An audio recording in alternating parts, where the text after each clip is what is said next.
Selamat pagi anak-anak. Pembelajaran matematika hari ini, Sabtu tanggal 28 November 2020. Seperti yang ada di rencana mingguan, hari ini kita akan membahas tentang latihan soal PAS 1 yang sudah dibagikan di hari Selasa. Nah, silakan anak-anak kalian siapkan terlebih dahulu ya pekerjaan kalian. Kita akan bahas dari nomor 1. Ya. Oke, langsung saja nomor 1, 12.020 ditulis ya.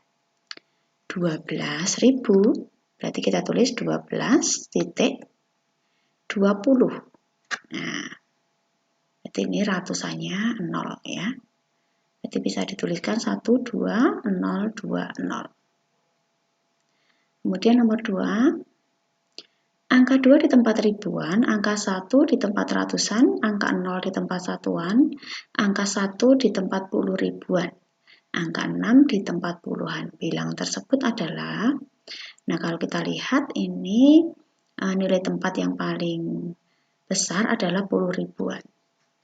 Maka bilangannya terdiri dari 5 angka. Ya. Nah, kita akan tempatkan. Terlebih dahulu kita tuliskan dulu. Nah, angka yang paling belakang itu menempati tempat satuan, kemudian puluhan, ratusan, ribuan, kemudian yang terakhir puluh ribuan. Nah, kita akan tuliskan satu angka atau kita tempatkan setiap angka sesuai dengan nilai tempatnya ya. Angka 2 di tempat ribuan. Berarti kita tuliskan di tempat ribuan, kemudian angka 1 di tempat ratusan, angka 0 di tempat satuan, kemudian angka 1 di tempat puluh ribuan, dan angka 6 di tempat puluhan. Sehingga bilangan tersebut adalah 12.160. Ya. Oke, sekarang nomor 3. Kita masuk ke pembulatan. Ya. Masih ingat ya?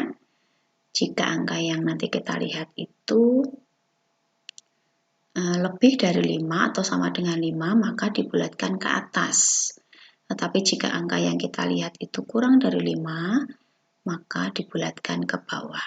Ya, kita lihat dulu yang nomor 3. Pembulatan ke puluhan terdekat, maka yang kamu lihat adalah satuannya. Nah, ini satuannya adalah 5, maka dibulatkan ke atas, artinya angka puluhannya kita tambahkan 1. Sehingga 125 jika dibulatkan ke puluhan terdekat menjadi 130. Oke, sekarang nomor 4. Bilangan 563 dibulatkan ke ratusan.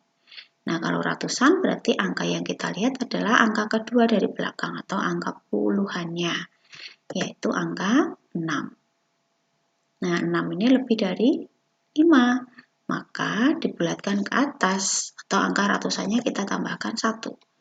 Sehingga hasil pembulatannya adalah 600. Ya, yang nomor 5. Bilangan 5329 dibulatkan ke ribuan terdekat menjadi, nah ini ke ribuan terdekat. Maka angka yang kita lihat adalah angka ketiga dari belakang atau angka ratusannya. Ya, angka 3. Nah, karena ini 3 itu kurang dari 5, maka dibulatkan ke bawah. Artinya angka di depannya tidak perlu ditambah 1 atau tetap. Ya, maka hasil pembulatannya adalah 5.000. Oke, nomor 6. Hasil penaksiran. Dari 342 ditambah 452 ke ratusan terdekat menjadi, nah, karena yang ditanyakan adalah hasil penaksiran, maka masing-masing bilangan kita bulatkan sesuai yang diinginkan. Ya, ini kan diminta menaksir ke ratusan terdekat, maka masing-masing bilangan kita bulatkan ke ratusan terdekat. Ya, oke, bilangan yang pertama dulu, 342 ke ratusan, berarti kita lihat angka 4-nya. Ya, maka ini dibulatkan ke bawah, yaitu 300. Kemudian bilangan yang kedua, kita lihat angka 5. Maka dibulatkan ke atas, 4-nya ditambah 1. 500. Nah, kalau sudah dibulatkan, maka dijumlahkan sesuai soalnya ya. 300 tambah 500 sama dengan 800. Ya. Oke, selanjutnya kita masuk ke KPK dan FEB ya. Yuk kita ingat kembali tentang faktor kelipatan ya, bilangan prima, KPK dan FEB ya. Oke, yang nomor 7, semua faktor dari 24 adalah, ya kita ingat dulu, faktor itu apa? Faktor adalah semua bilangan yang membagi habis suatu bilangan. Ya. Jadi kalau di soal nomor 7, maka kita cari semua bilangan yang membagi habis 24. Ya, bilangan berapa saja. Nah, untuk memudahkan kalian mencari faktor dari suatu bilangan, kita akan daftar dulu perkalian yang menghasilkan 24. Ya. Ya, yang pertama kita urutkan saja ya, supaya nanti tidak ada yang terlewat. 1 kali 24, ya itu hasilnya 24. Kemudian selain itu kita lanjut naik ya, 2 kali 12. Ya, kemudian naik lagi 3 kali 8, 4 kali 6. Nah, angka-angka inilah yang merupakan faktor dari 24. Sehingga kita bisa tuliskan faktor dari 24 adalah, kita tuliskan secara berurutan ya. 1 kali 24, 2 kali 12, 3 kali 8, 4 kali 6. Itu ya. Kemudian nomor 8, kelipatan ya. Kelipatan dari 8 yang tepat adalah, oke, kita ingat dulu, kelipatan adalah hasil perkalian bilangan tersebut dengan bilangan asli. Bilangan asli itu bilangan yang dimulai dari 1. Ya, 1, 2, 3, 4, dan seterusnya. Nah, maka untuk menentukan kelipatan dari 8, kita kalikan 8 dengan bilangan asli. Ya, mulai dari 1. 1 kali 8, kemudian 2 kali 8, 3 kali 8, 4 kali 8, dan seterusnya. Ya. Kita tuliskan, maka kelipatan dari 8 adalah 8, 16, 24, 32, dan seterusnya. Oke, lanjut yang nomor 9. Bilangan prima kurang dari 15. Nah, kita ingat lagi bilangan prima itu apa? Bilangan prima adalah bilangan yang hanya memiliki 2 faktor, yaitu 1 dan bilangan itu sendiri. Ya, coba kalau kita lihat misalnya di 24 itu faktornya ada banyak sekali ya. Ada banyak sekali, lebih dari 2, maka 24 itu bukan bilangan prima. Ya, kalau kita data angka kurang dari 15 yang merupakan bilangan prima atau yang hanya punya 2 faktor adalah 2, 3, 5, 7, 11, dan 13. Oke, kita lanjutkan nomor 10. Kelipatan persekutuan dari 6 dan 8 adalah, nah, kelipatan persekutuan itu adalah kelipatan yang sama dari 2 bilangan atau lebih.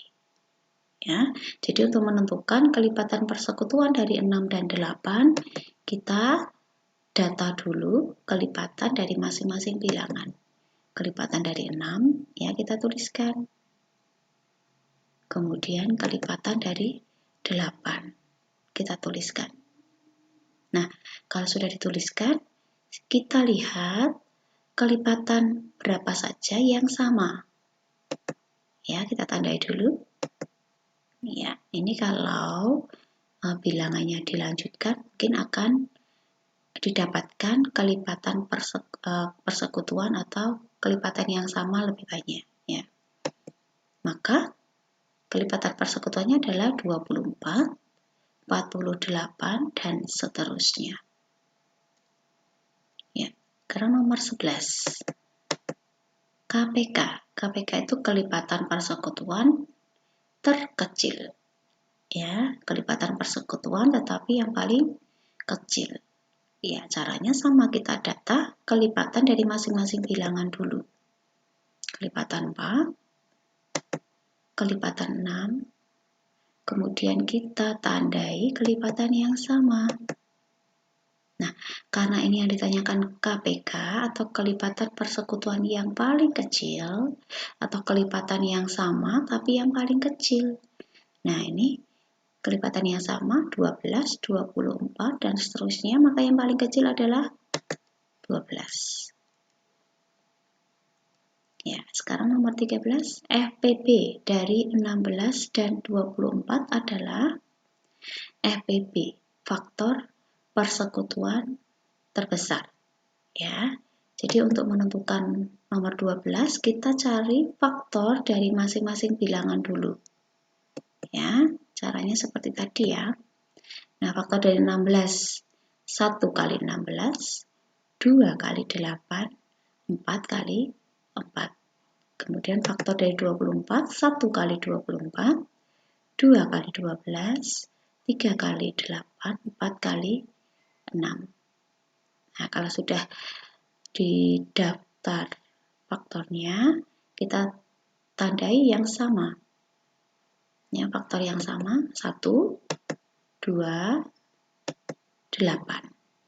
Nah, karena yang ditanyakan ini adalah faktor persekutuan terbesar, yang paling besar, yang sama tetapi yang paling besar, yaitu 8. Ya. Kita masuk ke soal cerita KPK dan FPB ya, kita ingat kembali. Nah, soal cerita KPK itu biasanya menanyakan waktu, ya. Kapan, pada hari apa, pada tanggal berapa, kemudian ada kata bersama-sama biasanya. Kemudian kalau FPB itu menanyakan banyaknya benda atau sesuatu yang dibutuhkan atau diperlukan. Misalnya berapa bungkus, berapa meja yang diperlukan, berapa piring yang dibutuhkan, dan seterusnya. Nah, sekarang kita lihat yang nomor 13. Rina pergi ke perpustakaan setiap 6 hari sekali. Doni pergi ke perpustakaan setiap 8 hari sekali. Hari ini mereka ke perpustakaan bersama-sama. Mereka akan pergi ke perpustakaan bersama-sama lagi setelah berapa hari. Nah, kan ini berkaitan dengan waktu. Ya, jelas nomor 13 adalah menanyakan atau soal cerita yang berkaitan dengan KPK. Maka dari itu kita akan tentukan KPK dari 6 dan 8. Ya, kita akan data dulu kelipatan 6, kemudian kelipatan 8. Kita tandai yang sama. Kemudian kita tuliskan KPK-nya berapa? 24. Jadi, mereka akan pergi ke perpustakaan bersama-sama lagi setelah 24 hari. Oke, lanjut yang nomor 14. Ibu akan membuat beberapa paket makanan. Setiap paket harus berisi wafer dan kue kering dengan jumlah yang sama. Ibu memiliki 20 wafer dan 30 kue kering. Jumlah paket makanan terbanyak yang dapat Ibu buat adalah titik-titik paket. Nah, ini menanyakan jumlah dari suatu barang atau paket makanan. Ya, maka nomor 14 itu adalah soal cerita berkaitan dengan FPB. Untuk itu kita akan mencari FPB dari 20 dan 30. Ya, kita tentukan dulu faktor dari masing-masing bilangan. Faktor dari 20, 1 kali 20, 2 kali 10, 4 kali 5. Faktor dari 30, 1 kali 30, 2 kali 15, 3 kali 10, 5 kali 6. Kita tandai yang sama. Kemudian FPB-nya adalah faktor yang sama tapi yang paling besar, yaitu 10. Sehingga jumlah paket makanan terbanyak yang dapat Ibu buat adalah sebanyak 10 paket. kita lanjutkan. Masuk ke pecahan ya. Oke, nomor 15 ini berkaitan dengan pecahan senilai ya. Pecahan senilai itu bisa didapatkan dengan cara dikalikan atau dibagi. Ya, pembilang dan penyebut dikalikan atau dibagi dengan bilangan yang sama. Ya, kita lihat nomor 15, 3/5 sama dengan titik-titik per 15. Nah, kita lihat 5 menjadi 15. Itu dikali 3. Maka pembilangnya juga dikali 3. 3 kali 3 sama dengan 9.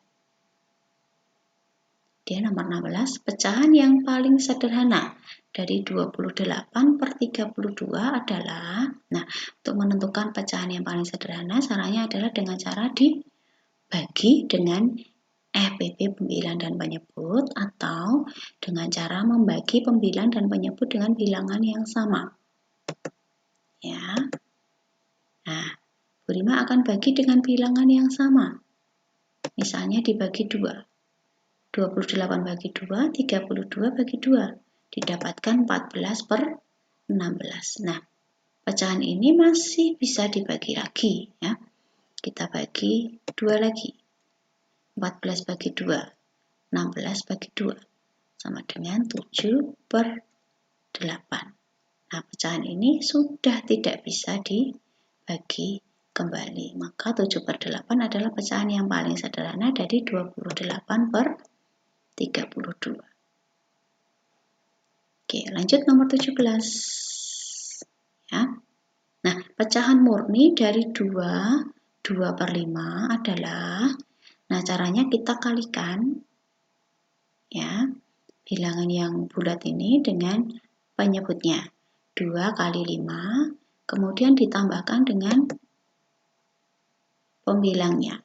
Ya, 2 kali 5, 10, 10 tambah 2, 12. 12/5.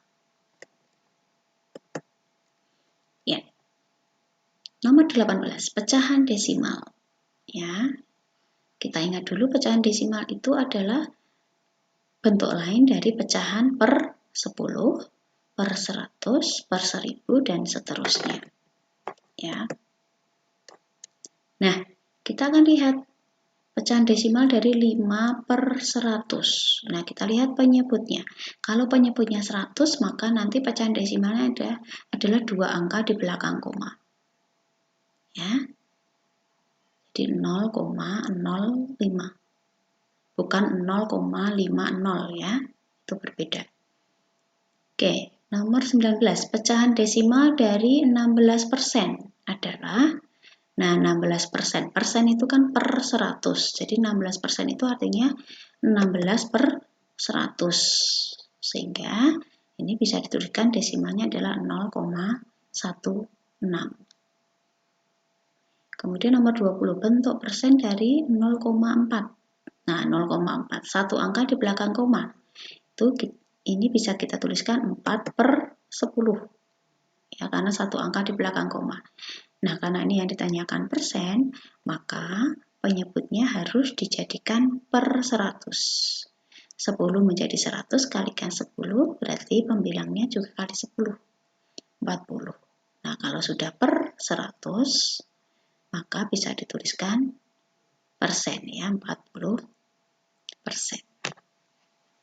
Ya. Oke, anak-anak, demikian pembahasan untuk latihan soal PAS.